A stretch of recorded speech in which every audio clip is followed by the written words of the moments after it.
Hey guys, and welcome back to my channel where today we are doing a full review of the Sirantha Jax series. The Sirantha Jax series is a 6-book adult science fiction series that follows our main character of Sirantha Jax.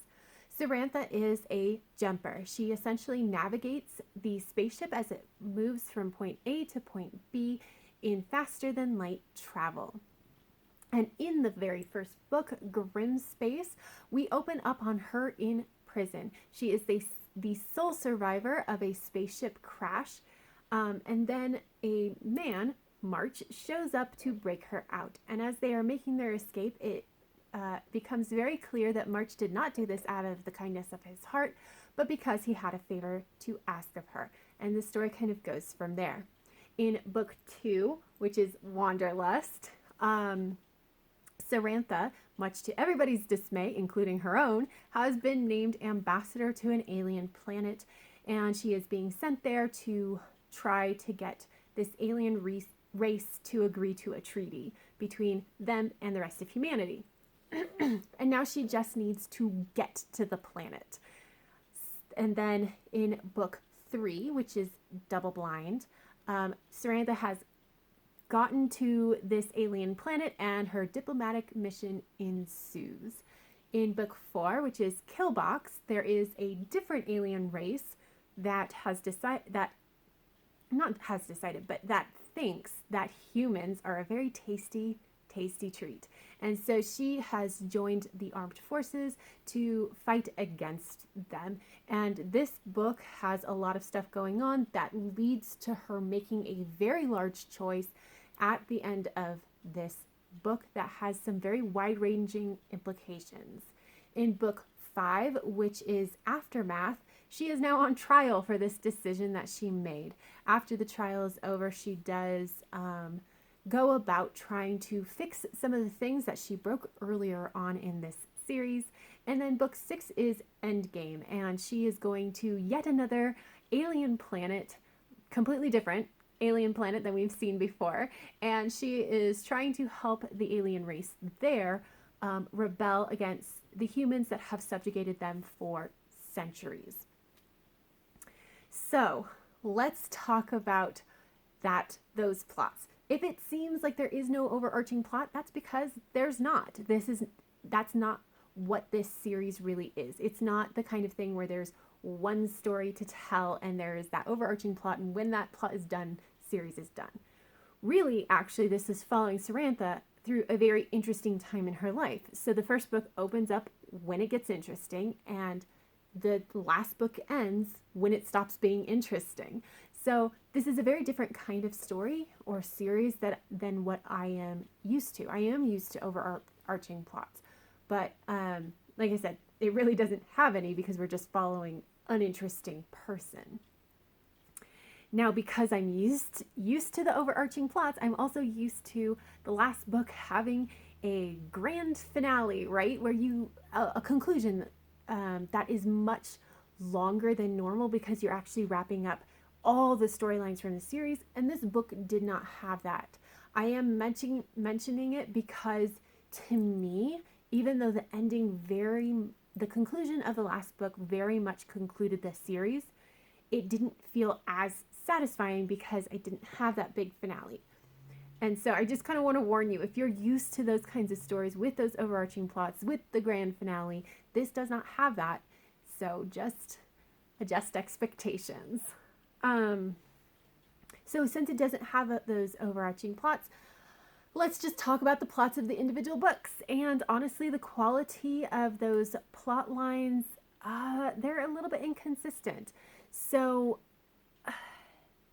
I found books 2, 3, and 6, so Wanderlust, Double Blind, and Endgame, to be a lot better. Why? Because there was like a central problem that we were trying to fix, right? In Double Blind, they were just trying to get to, it was really just their journey to this alien planet. Or that was Wanderlust, I'm sorry. In Wanderlust, they're just trying to get to the planet. In Double Blind, they're trying to get this treaty. And in Endgame, she's trying to help this alien race rebel. Like, there is a central problem, and they are trying to fix it. And so because of that, the plot stayed very, very coherent. It stayed pretty tight together, and like everything was really about moving that plot forward. Now, books 1, 4, and 5 were not as good. Now, book 1 was a hot mess all on its own. It was, the quality of book 1 in general was just not great. But books 4 and 5, they just weren't as good. So book 4, I mentioned that is Killbox, and that's where she is fighting off the alien race that thinks that humans are tasty treats. And that's what she's doing, but it doesn't really seem to have a point. Like, we're just following her from battle to battle. We don't really know where this is going. And then it becomes very, very apparent that the entire book was leading up to Sirantha making this very big decision, because she needed to know what decision needed to be made, and she needed to know why it needed to be made. And so that was kind of the whole thing, where it was just like, at the end of it, I got to it and it was just like the plot was not particularly coherent. And did we need a whole book just to do this? I'm not sure. And then book 5, everything kind of tied into this theme of fixing things that she had broken, but there wasn't a central problem to it. So everything kind of fit that theme of fixing things that she had broken, but like we got to the end and I was just like, I'm not really sure why you decided that was the end point of this book, because like I said, it just didn't follow a normal plot arc. So all over the place, just very much all over the place. So let's talk about the pacing and the writing style. So because the plot is kind of all over the place, the pacing and the writing style is also all over the place. Both of things were a lot better when there was a very coherent plot arc in the book, because those plot arcs tend to be much more action oriented. The writing style took on a much more action oriented kind of style, and it was good. The pacing was very fast as well. On the books where it didn't have that, like it floundered, because it's like the author didn't really know how to write something when there wasn't this typical plot arc. And so there was a lot of telling instead of showing us what was going on.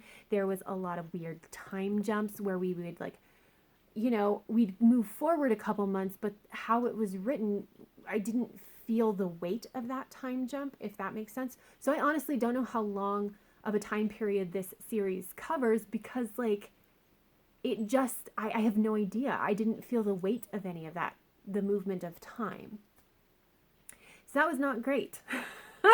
But honestly, even with all those problems, I did find that how Ann Aguirre writes is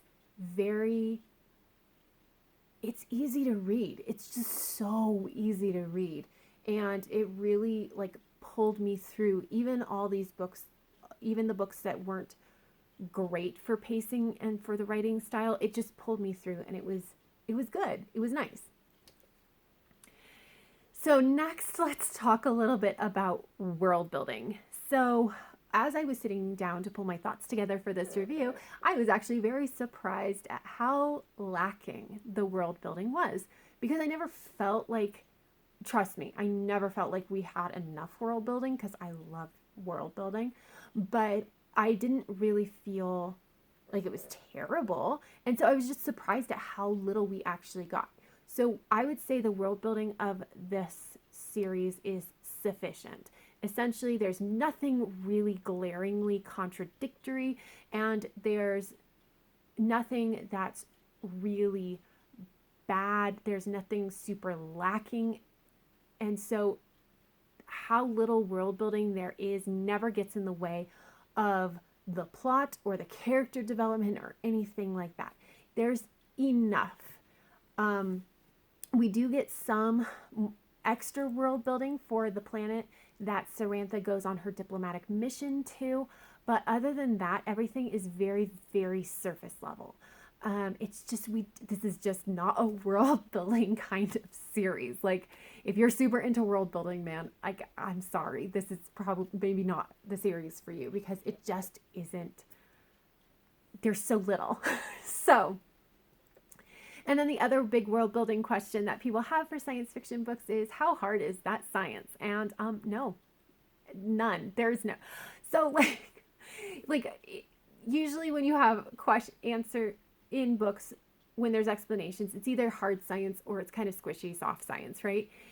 There's just no explanations given, so it's not really not either, because there's just no explanations. Like, they're pretty much all glossed over. Like, the most science we really get is when we're dealing with some genetic engineering that's going on, and even then it's just like the scientist is like, I did this with the gene, like I put these genes together, not how, or like, there's just, you guys, there's no science explanations. It's just completely glossed over. So if you're a really hard science, like love hard science, this might actually make you a little bit really unhappy. So just a heads up. So now that I've completely trashed these books so far, let's just talk about characters and character development and the relationships and the growth and everything that happens through this series. I really liked Sirantha. Sirantha grows and changes over this series in some really nice, interesting, mostly believable kinds of ways.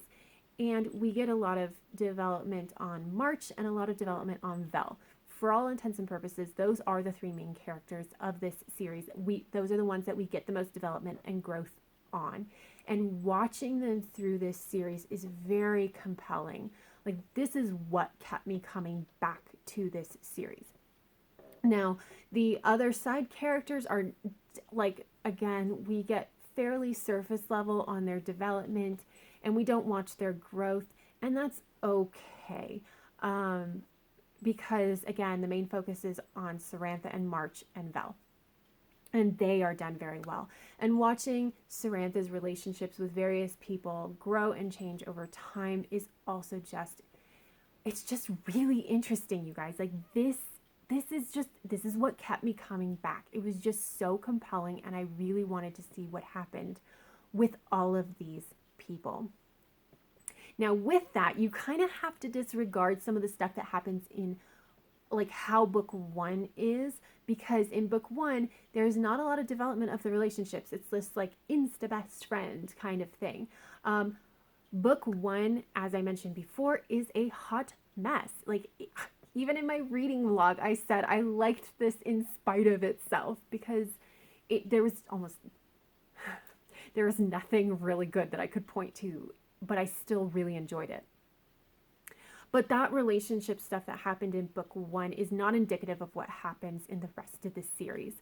We do get more growth from all the characters, and we actually do get to see it on page, and we get to watch these relationships grow and grow on page. And so if just know that book one is not indicative of the rest. And speaking of book one, and it's how much of a hot mess it is, like, everything that is bad in book one, including some very questionable word choices throughout the book, everything gets better in the later books, including those word choices. So just know that, like, if you can get through book one, you'll probably like the rest of the series better. So that's it. Like, there's a lot of stuff that is not great in this series, but yet I still find it, I loved the characters. I found it incredibly compelling. This is a series that I'm going to keep. This is a series that I know I'm going to reread in the future. And overall, I liked it enough to give it 4 stars. So if you're a character-driven type reader, I would highly recommend that you give this a shot. But that is it, you guys. Let me know down below if you've read this series. If you do, what is your favorite part of this? Does this sound like an interesting series to you? But that is it. So until next time, guys, have happy reading, and I will see you in the next video. Bye.